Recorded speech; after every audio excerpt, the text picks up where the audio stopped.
Welcome back. This week, I'm Jack. And I'm still Josh also, and he's still I am still Jack, You're still yes, Jack. yes. And across the table from us, we have the Barberton City Schools Superintendent, Jeff Ramnytz. Stay tuned.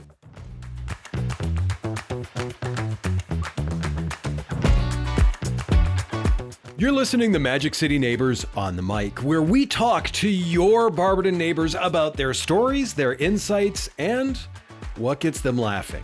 Make sure to like, share, and subscribe wherever you get your podcasts. And now, to the show. Hey everyone, thanks for tuning back in this week. I am Josh, and next to me we've got... Jack. Yeah, you still are. Same guy again. Same guy again. am. It's weird how that happens. And then across the table from us, we have a brand new person in Jeff Ramnytz.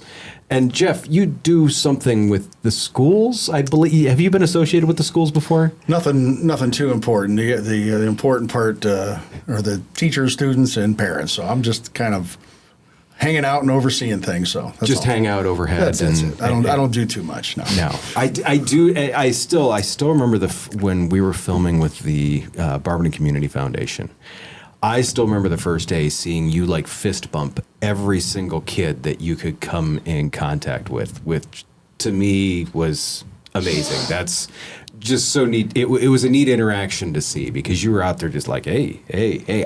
I'm assuming you have blisters on your hand after Always. Throughout the school year, they heal up and then they start again. So. It starts right back again next year. So, to me, there's a couple of things that I'm kind of curious about. The one is you've seemed to move the school in a really good direction, and I mean, I know that you took over something that was in pretty good shape as it was. Mm-hmm. It has gone forward. What's been a guiding principle, I guess, that you would say that you've used in that and to keep that momentum going forward? Well, I think it's been my philosophy the whole time is I'm always going to do what's best for kids.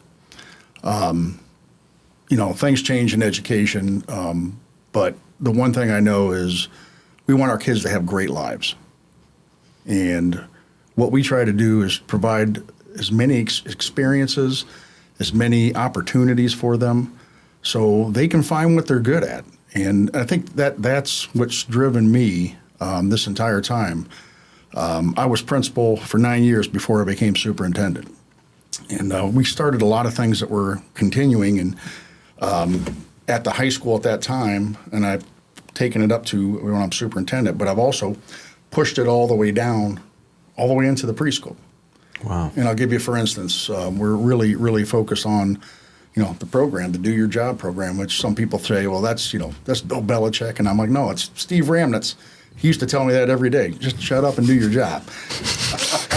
So he had that way before Bill Belichick. But no, what this is, it's a soft skills program. I call them power skills because we started talking to businesses when I was back in the high school, and they were saying, we're getting all these kids out of high school. They can't do this. They can't do that. They don't show up on time. They don't take direction very well. And they're like, we started talking. Our staff started talking. I said, what can we do to address this? Because I want Barberton kids to walk across that stage and go right in and have every opportunity they can to have a great life. Be ready. Yeah, be ready. Be ready for being an adult. And so we started talking. So we knew we need to address this. So we started.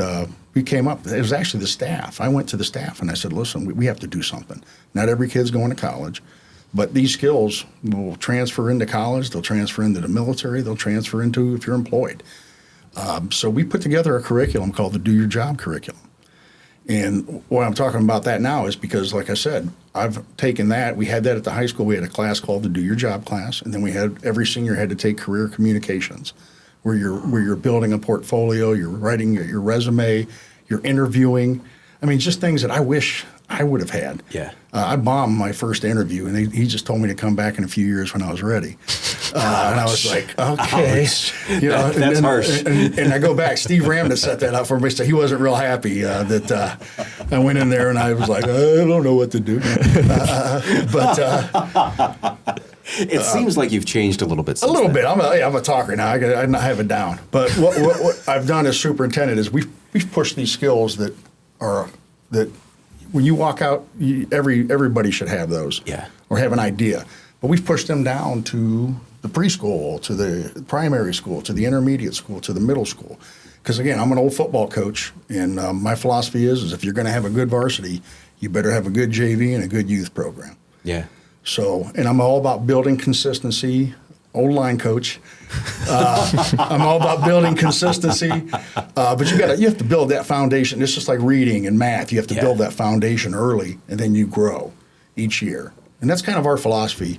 But we've taken a lot of things that we know are good for students, not only academically but in their life, and we've pushed those things down and provide those experiences because everybody's good at something. Yeah. And I really truly believe it's our job in schools, and I think to find what they're good at or to provide those opportunities so they can find what they're good at. I'm not a proponent of every 18-year-old needs to know what they want to do right away. I always tell them, through work, you will find your pathway. You'll find what you want to do, and you'll find what you don't want to do. And I'll give you, for instance, before I became a teacher, I was a teamster. I worked on the docks. I loaded trucks. No kidding. And that's what my dad did, and my brothers, my uncles. Yeah. I worked one night, and it was 24 below wind chill factor. You realized you did not want to do that. And I was like, I'm going back to college. This is not for me. And I give my dad all the credit in the world for doing that for 32 years, just working out in that. And there's people that do it. Oh, there's those of us that are like found their skill and they took advantage of it. He was great at it. He loved it. He went in every day. He loved every minute of it. And I loved it too. But I realized through that work that this is not something I want to do long term. No. So just things like that. Those are the experiences I want our students to experience and to be exposed to all the way through. And I'm not just the old adage, if you do something you love, you're not going to work. Mm-mm. And I will tell you, I think, I don't know if it's the first question you're going to ask me or the second question, but this is year 35 I'm going into. And this is going into my 18th year in Barberton, and there's not been a day that I've not looked forward to coming into work. And during some tough times. I think that we'll talk about that later. Yeah. We're going to allude to that. During some tough times, but there wasn't a day that I did not want to come into work to help kids. That's awesome. And I love helping Barberton kids. And even when I'm done, I'm not going anywhere. I'll still be around helping out wherever I can and making sure that our kids are getting what they need and making those connections with outside businesses. It's just been an amazing ride here. I just can't say enough about the students, the parents, the community. Agreed. This is year 35. I've worked in 3 school districts, and I've never been in coaching. I've been in 5 different school districts. I've never seen a community so supportive. Do they love everything that Jeff Ramnytz does? No, and I'm okay with that. But at least they'll sit down and talk with me about it. And I love that too. Better than silence for sure. Oh, absolutely. At least voice your opinion. Absolutely, and that's another skill you teach kids. Hey, listen, don't talk, say something, sit down face to face, not on a text, not on a Facebook post. Ramnytz is a knucklehead. Okay. You've seen that before? Yeah, we know Weird. that. We know that to be true, but if you really want to make a difference, come down and talk to me about it. And that's what I've put out to everybody. Listen, if you have any issues, please come down and talk to me about it. How old is the high school now? I think it was built in 2000. Okay. And if you go into it, and that's what I'm going to ask about. Our custodians. It's brand new. It is still brand new. I have lunch with someone yesterday who his kids do basketball. And they were in the school last year, and I said, would you believe that school's like 25 years old? And he goes, what? And he goes, it's like 2 years old. And I said, no. How does that speak to the culture of the schools and what you guys are trying to accomplish, I guess? Oh, listen, it's that place is the beacon. When you drive in off Barber Road, that beautiful facility is right there. And it makes you proud. And like I said, what I love is our custodians and our maintenance people are second to none. Yeah. And that they keep that place beautiful, and they take pride in it. And that's what I love about, again, that's part of the atmosphere of this place and the culture of the entire city is people take pride in everything that they do here. That they do an amazing job, and they make sure they know that represents them, that represents Barberton, and they want the kids coming in to clean halls, clean classrooms. They want everything fixed. Yeah. And they do an amazing job. I can't say enough about all of our staff, but we're talking specifically about what they do. But yeah, that walking in there and driving on Barber Road and seeing that beautiful building kind of sets the tone. It does. For everything that we do and everything that we're about. And I love it. I mean, it gives me chills. I'm like, when I was principal there, I'd drive, driving, I'm like, oh my God, I'm the principal of this building. I mean, they allow me to be a principal of this building. They gave me the keys to this. Now I'm superintendent, and I'm like, oh my God. I mean, all of our buildings are beautiful, but I think, when you drive in, that's the one. It's the crown jewel. It is the crown jewel, and anytime that I bring people in, because, one of the things, part of the Do Your Job is we have a business advisory council, and we have over 60 businesses and organizations that attend that. And they talk to us about, what their needs are. We talk about what we're trying to do in the classrooms to help them, because our whole goal really and truly is I want our kids to have great lives, so we're trying to help build that workforce. Yeah. And we want kids to go out and go to college and go to different places and experience things, but we also want them to come home. Right. And to be here and to work and to contribute. So on that business advisory, they tell us all kinds of things that really help us out, that we put into our curriculum, that really helps our kids. And and then we also take the kids to those companies. They come in and talk to our kids because they don't want to hear everything about from an old superintendent. They want to hear from the actual people that are doing it. So if you're interested in being an engineer, we have engineers come in. Then we go to where they work. To experience those things. And one thing I'm really proud of with the city, I don't know if you've heard about this, but we, talking with them and talking with the union, the AFSCME union, nobody's taking the civil service test anymore. Okay. And there's lots of jobs opening. Yeah. A lot of people are getting ready to retire, including myself. I'm like on the edge of that baby boomer, whatever that means. I don't know. I'm a late boomer. Yeah. But there's a lot of knowledge getting ready to retire. Yeah. And I truly believe that we need to get these kids and that's just not with the city, but everywhere. Yeah. There's a lot of people getting ready to retire. A lot of knowledge is going to be leaving. So we need to get our kids connected with them. I think the future of education is apprenticeships and internships. I agree. I think sitting in rows all day is for the birds. It's something we do, but we're changing it. We're changing that narrative. That it's okay. Go experience this, and we have 21 career ed programs. Wow. And what I tell kids is go that pathway, and yes, that might be your pathway. But if not, you didn't go to college and spend $100,000 getting that degree and realizing then you don't like it. Right. They can better to get your early experience now. They can realize that in high school. That nursing is not for me. I didn't realize that they had to do that. Right. I didn't want to stab people as much as I thought I did. Exactly. I mean, I just had my hip replaced, and 3 of the nurses that helped get me ready were from our program. And you woke up from the surgery. I did wake up from the surgery. Hey, listen, they must have been nice to them. I guess. Put you down there. I can't believe they stayed in nursing after that. Seeing me in one of those hospital gowns. But hey, listen. But that made me that was a source of pride amazing. For me. I'm like, this is amazing that this is what they're doing and they love it. That's awesome. Just very proud of all the programs, but. Those connections from work to from the business advisory council. Let me go back to we call it the municipality class. So we're starting small. So we took about 11 kids, and in their junior year last year, they spent time in all 6 of the departments in the city. Water department, like what? Oh, wow. Who thinks of working at the water department? But what a great job. You could take that. We need people there. Yeah, you could take that certification and go anywhere in the United States. I like water. Yeah, I do too. But there's a part of the water that Right. The other part of it. Not the drinking water. I like new water, not used water. But they're spending time in those departments, all 6 of them during that year, and then those people are coming in to talk to the kids, and I love that because they're passionate about their jobs, and I love seeing that. I don't care what you do. If you're passionate about it and you love it, it's going to be great. Well, their senior year this year, they're going to pick 1 or 2 to actually go and do an internship in. That's amazing. Yes. And does it mean that they're going to go into that? No, but they've experienced all 6. They're doing an internship. If they do, we're starting a pipeline. We're starting a pipeline and if to they fill go, those positions. What a leg up. Yes. I mean, if to have that experience, so if you're out of high school and go, I mean, let's say they go someplace else and they go to apply for a job and it's 2 people out of high school and one of them says, I worked with the water department for 4 months. Yes. That's a dunk. It is a dunk.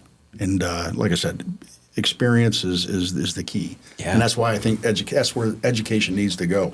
I don't know if you know it, but I was speaking at Rotary and Kiwanis. They have changed the name of the Ohio Department of Education to the Ohio Department of Education and Workforce. Wow. And we've actually been talking that talk since 2013 when I was at the high school. Because as far as I'm concerned, schools, workforce, and economic development are one and the same. Yep. And ultimately, if companies are going to come here to Barberton, we have to have a workforce that's ready to go, that's trainable, that's teachable. Because these businesses tell us, they say to us, listen, because we do listen to them. If just get us somebody that'll show up every day that can take direction, and we'll take care of the rest. And a lot of times these companies are sending kids to school, paying for it, paying for their gas money to drive to school. The opportunities are unbelievable for children, and that's why we're really building it from the bottom up, from the lower grades to the middle school and to the high school, and then trying to provide as many experiences as we possibly can to them so they can figure out what they're good at. I was telling the group today, I made the comment at one of our business advisory meetings that, it's our job to find out what kids are good at. And I talked to a gentleman from one of the companies in the area, and he's like, I'm glad you said that. He goes, I didn't do school. He goes, I didn't do books, writing. That wasn't not my thing. He goes, I was actually on an individual education plan. And he goes, but I could take apart and put together anything. That was my thing. And he's working for a company where that's what he does. He fixes machines that bottle and can. And so I asked him, I'm like, well, I go, hey, you don't have to tell me. I go, about how much you make? He was a young guy. He goes, about $220,000. And I'm like, that's all. You need to come talk to our kids. Because how many kids just don't love sitting and they don't love it. They don't love the school thing. But boy, you get them in a place like that where they're fixing like our machining. They're going to explode. We have cybersecurity. We try to add where we know there's going to be jobs in the future. Yep. Cybersecurity is everywhere now. Yeah. You better have somebody who is a cybersecurity person. The healthcare. The Four Cities Compact is amazing because, a lot of the school districts have JVCs where they send the kids off to another site. Right. Here we have 11 programs. Wadsworth has about 7 or 8. Mm-hmm. Copley has so many, and then Norton has so many. Now those kids can come to our place, and our kids go to their place, but they're still basically in a school. They're with us. And when those other kids from those other schools come to our Barberton, they're our family. Right. And that's what I love. And then our kids go over there, and they're treated very well, and they get great experiences. That's awesome. And we actually, at some point, I told you we push it down. Sometimes we have our 4th graders come up to our high school programs so they can start seeing what we have at the high school. And we definitely have our middle school kids come over to see those programs. But we're starting things in the middle school that are amazing, that are going to expose students to like over 22 different occupations. Wow. That just about every kid in the middle school will go through, just to get that, oh my gosh. Feeling. This is out there. This is my thing. I enjoy this. Very cool. This is what I want to do. Because I still don't know what I want to do. Hey, I'm 59. I don't know what I want to do. And it's so funny. Had I known that what I do now was an option, my path would have been very different. Right. Speaking of different, you have because how we learned a couple years ago. Yeah, so, you recently have quite a bit of involvement with the schools. No. Yeah, somewhat. Like 12, 13 years with, like you just stopped a couple of weeks ago? Yeah, something like that. Yeah. But so kind of leading through the pandemic, like about how challenging it was, because I can say as well for myself, I was online. It was not easy. We were an example for one of the ones in many. How do you feel like what was the most important part of that learning experience? Trying to stay connected with the kids. Even like in a normal year, when they're not with us, summer after school, I'm a worrier by nature. I worry about our kids. I really do. I get it. I know when they're with us and they're experiencing the best teachers in the area, the best staff in the area, and they're participating in all the programming that we have. That makes me feel good. But man, when they told us we were shutting down, it was like, oh my goodness, It was a celebration for me. Oh, yeah. For 3 weeks off, and I was like, heck yeah. And then after that, you were like, what am I going to do?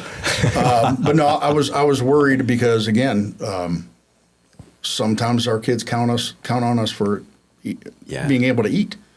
Yeah. So we actually set up a system where we had our food distribution at the schools. We put them on buses and drove around the city. And again, the staff just did an amazing job. Everybody stepped up. Everybody stepped up to make sure that the kids, if they needed food, we were getting food to them.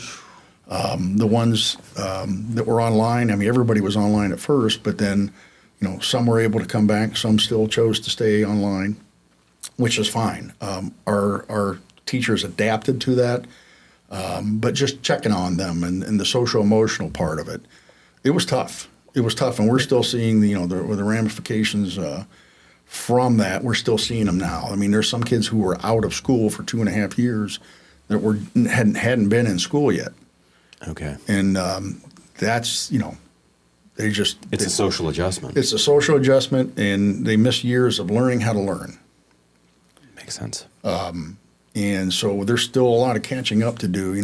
Everything's seems back to normal, but not within the walls. We still see the issues that are taking place with a lot of our kids, and it's not just academic, but it's a social emotional. But what we've done, we have between 12 and 15 organizations, social emotional organizations that are amazing, that we have put together. We've sat down with them and we said, listen, and usually they're in competition, and I said, listen, we have enough for everybody.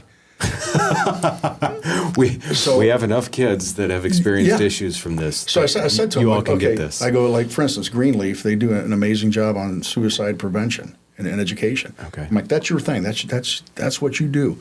I need you to do it for all of them. So we kind of had conversations about what their thing is. Wow. Kind of like why I went to kids. They found their thing. So the social emotion, I'm like, I need you to do that. Come into my buildings, work with my kids, work with my teachers, because we had to keep an eye on the teachers as well.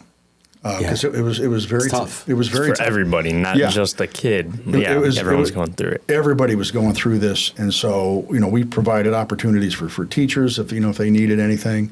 But I told those organizations, I need you here, and they've stepped up and just been amazing. Red Oak kind of leads that for us, but we have Greenleaf, Child Guidance. We've added a few new ones that are actually coming into the classroom, working with teachers, working with students. Peter James and Associates. I Am Possible, Limitless Ambition. Listen, the more resources I can wrap around our children to help them, and the more resources I can wrap around our staff to help them, the better off we're all going to be. Yeah. Makes sense. Makes perfect sense. That's what I would say too. Even in high school, there were a lot of kids we would see just say out filming in the hallways and stuff that you could tell were like going through something. It's just more of trying to make them feel comfortable to be able to go through and talk with these people. Right.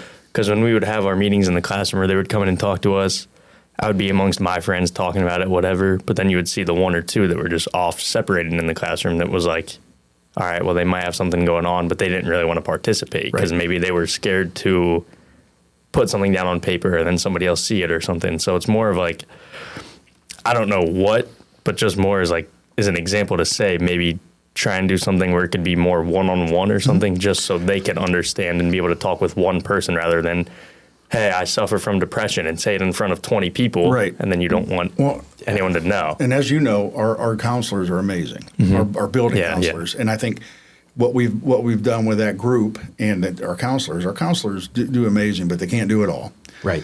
So when they do get those individual ones, they then reach out to the organizations and say, Okay. hey, listen, and or take it a little bit further.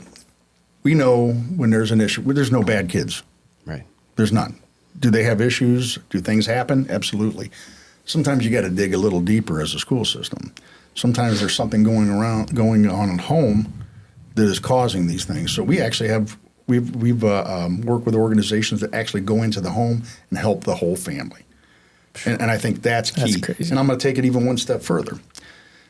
We have a lot of grandparents who are raising kids. Yes. Not their kids, but their grandkids. They need help. Yeah. And so what we're trying to do, which we started it a little bit last year, is we're trying to start a parent, guardian, grandparent support group. Wow. And just let them know, hey, we have all these organizations, we have all these resources. If you need help, we're here for you. It's nice to have people that have something in common like that to talk to. Yes. Because they're one way or another, they're all going through somewhat of the same thing that someone like myself can't associate with. Right. They've got that one thing that's amazing. I think, to me, we need to move to the lightning round. Well, that's it. So in this, I got to get my eye. yeah, be ready. Get it ready. Round? There you go. There you go. There you go. So we're going to ask you some short questions. Okay. We need 1 or 2 sentence answers. Oh, that's I gonna be realize tough for me. this You know is gonna me. be I'm a this, talker. I'm gonna have to cut you off. This is going to be the most difficult thing possible. If I reach over and just rip the microphone out, you Please know do. it's no. Please it's do. So yeah, we need Nothing personal. 1 or 2 sentence answers. So the first thing, and you alluded a little bit to it, is retirement in the future. I know it's in the future, but how far in the future? Next August 28th will be my last day. Wow. Yeah. Congratulations, Thank first you. off, and thank Yes. you for everything you've done over the past. Well, thank you. That's amazing. I love our kids. I love our staff. I love our community. And I don't think you're going to be a vapor trail. no, hey, listen, whatever. Hey, You'll still be there. I'll still be there for them. Yeah, absolutely. Upping and moving to Cancun as soon as you retire. Oh no. Too hot. I like to change the weather. I like that. And then you also kind of touched with this, do your job. How did it Yes. start? I mean, you kind of said with your dad. Again, yeah. Well, my dad used to say that to me. As I was saying, Bill Belichick didn't come up with this. Pops guy. Again, it came from us talking to businesses and them saying we have employees that are coming out of high school that don't show up, don't do their job. don't do their job, and basically, right now in school, when you're in school, your job is to do school, but nobody was really wanting to take speech classes at the time. Because nobody wants to get up, but that's part of the do your job classes. You have to be able to get up and speak in front of people. That's amazing. So that's how it started. Nobody was taking speech classes, so I sat down with the staff. I started taking the staff into local companies like Malco and Howmet. Yep. And you drive by these places 30 times, you don't know what they do in there. What goes on behind those exactly. walls? So I start taking staff there. And they, you walk into Malco, there's 30 different jobs. There's chemists, there's Easy. line workers, there's accountants. There's so many opportunities for kids. So that's how it came about that, hey, we need to do something to help our kids. And I will tell you, the one thing that really got me is, at that time, back in 2012, 2013, everybody had to go to college. Well, high school, principal, they come back to games when they've graduated and, hey, how you doing? Tell me something good. They're like, well, college didn't work out for me, and I'm just working this job. And I'm like, that's amazing. I start saying, be proud of that. I go, you're showing up every day? Are you getting a good wage? I go, please be proud of that. Yeah. And that kind of stuck with me, and I thought, we have to do something. Again, we have to Get them ready. I don't know if you ever heard Mr. Muir and sprinkle a little bit of common sense. On things here. I love it. They need, and that's why at the high school, Mr. Muir has done a great job. We celebrate college signings, we celebrate going into military, and we celebrate if you get a great job. We celebrate it equally, and that's why, again, I love this place. And most people, they're just getting on board. We've been doing it for 12 years, so I'm very excited about that. This next one, you have to pick one, just one. That was tough. What is your? I know this is going to be tough. What is your favorite thing about being superintendent? One, just one. He has 20 in his head right now. I should say I get to call snow days, but I hate that because I'm up all night.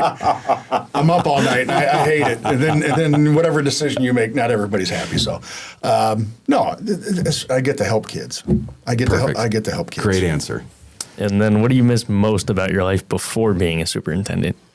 You know, that's the one thing that and I've tried to be that superintendent that gets in the buildings. Last year was a little rough with my hip replacement. So, but before that, I was always in the buildings. I miss the kids. Mm-hmm. Like when I was high school principal, I had great relationships with the kids. I knew everybody's name.